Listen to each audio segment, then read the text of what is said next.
is Comic Uno. Today I'm doing a review for Kick-Ass 30 issue 2. And before I start talking about this issue, just want to give you guys a little update that I have 3 exclusive reviews for Comic Uno episode 8 on Dark Avenger Inc., which are Hunger issue 2, Superior Carnage issue 2. I always like saying Superior Spider-Man, but Superior Carnage issue 2, and Earth 2 issue 15. And if you want to go check out those reviews, just go to Dark Avenger Inc. and that annotated link, Comic Uno episode 8, and you go check out every comic book I read this week in one show, one review. Let's talk about, in a countdown style, just want to say that. But let's talk about Kick-Ass 3 issue 2. This cover is cool, I guess. Yeah, it's okay. It does explain who our villain is for this, I guess, this particular part of the story. And, the art is okay, I guess. You know, the big bad. It's okay. It didn't get me totally excited. I think if you get, like, Kick-Ass and Hit Girl on the cover, then you're gonna get totally excited. Just see that dynamic duo. But to see just this random villain, it's like, oh, okay, let's see what happens. So the cover's okay, but let's see if I like the story. But it is classic Kick-Ass type of cover with the words on the bottom, so it is a classic type of cover we get with Kick-Ass. So in this issue we get to see actually Kick-Ass getting beat up. He's getting his ass kicked. And he's like, oh, that hasn't happened to me in a while. And there's this girl who's kind of like flirting with him, saying, oh, you want to come home? You know, I'll bring you home. It seems like you're hurt. So I guess we're going to see maybe this girl is a villain. Maybe she's whoever she is. Maybe we'll see her again. But definitely I think that was a little suspicious here. That she just wants to bring Kick-Ass home. So I think we're going to see more of that story. And even Kick-Ass is like, oh, should I be suspicious? Should I be flattered? I don't know. Also, we get the secondary story of Red Mist's mother and how she gets abused. She didn't do anything wrong except give birth to Red Mist, but everyone hates her because of it. And she actually wants to kill her son because of it.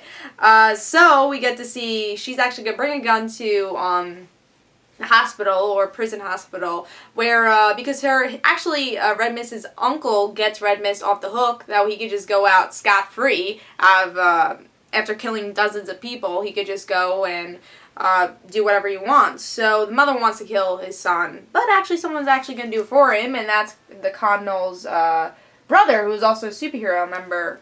Whoever, you know, Jim Carrey's going to play in Kick-Ass 2, that's the brother of him, because Connell did die in Kick-Ass 2. So we get to see that, and the mother kills him. So the mother murders somebody who is innocent. And where she wanted to actually murder her son. That is what happens here, and I thought it was a good issue. I thought it was good. A little bit of a filler issue, I would say.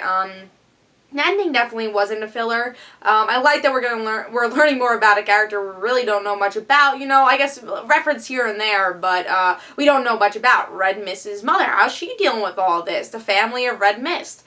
And then we get on more of the gang war type of stuff because you know, the mob is connected to Red Mist. The biggest mobster is connected to Red Mist. So and that is the big bad here, which I'm sure we're going to see more of. And we'll see if Red Mist does get out of jail and everything and cause more havoc, because he is the supervillain of this series. And then I love seeing him just say, you know, I want to be a superhero, you know, so we're digging a little deeper into Red Mist and him saying, oh, I want to be a hero, but really my family messed me up. But really, is he just trying to say that, trying to convince him that he's a good person after he killed dozens of people, or does he actually believe he's a good person? So that's kind of interesting to dig a little bit more into Red Mist's character, and even his mother's character, which was really cool. The Kick-Ass story was very fillerish. Nothing really that interesting happened. I guess that girl's gonna play a bigger part in issues to come. I mean, that would make sense if she did. But other than that, it was just a very flat issue for him. I always say Hit Girl kind of makes this series. I think with these first 2 issues, you kind of see that. Hit Girl is that kind of anchor for the series that makes it great. And I think for the movie that counts also. And honestly, I like the movie better than the comic most of the time, in my opinion. But it's always a good basis to see Kick-Ass the comic. But I always feel Hit Girl is that anchor, and her being missing in these first 2 issues you feel like something is missing, and that's Hit Girl. And I think that's why this issue wasn't as good as it usually is. Also, Kick-Ass getting his ass kicked, really? I thought he would trained and everything. It's so easy that he just, like, got beat up in this issue. Again, I think the most intriguing thing was Red Mist's story here, but it was a little bit of a filler issue, I would say. The art, of course, is the Kick-Ass type of art we always love, very gory. But I wasn't totally impressed with this issue. I do give it 3.5. I still think it's definitely worth picking up. But I always expect a little bit more from Kick-Ass, especially an issue right before the movie comes out, which I was really surprised wasn't exciting. And you know, one thing about Kick-Ass, we wait so long for it to come out, and it's so short because we have all these advertisements in the end, which really disappoint me.